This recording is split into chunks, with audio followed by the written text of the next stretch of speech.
I was talking with some parents the other day, and we were talking about some of the kid-raising issues, and an interesting point came up.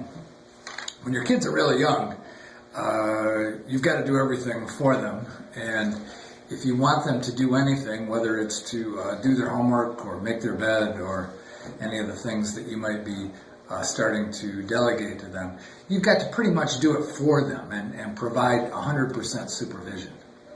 And kind of over here on the other side of that, you've got kids who are becoming older, and it's really in their best interest to start to learn to do things for themselves and be responsible. And sometimes that means letting them fall a little bit and understand what the consequences are.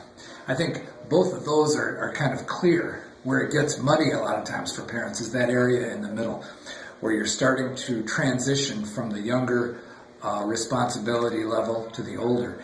And you're starting to give the kids a little bit more room to be responsible, to be accountable.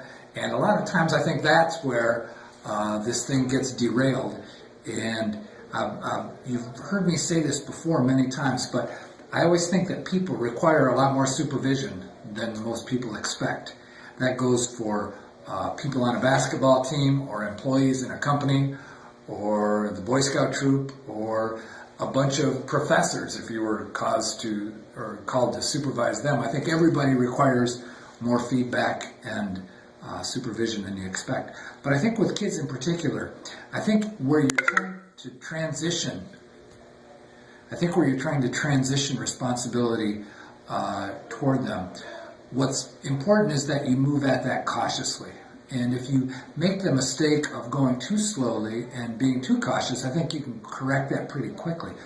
But if you make the mistake of delegating too much to them too soon, I think a lot of times that's hard to go back and correct. It's not impossible, but I think it's a messier situation. So for parents, I think just to be aware of what it's like in that, just to be aware that you might be in that middle range with the kids, and to, with your spouse, try to work out an organized plan of attack on this.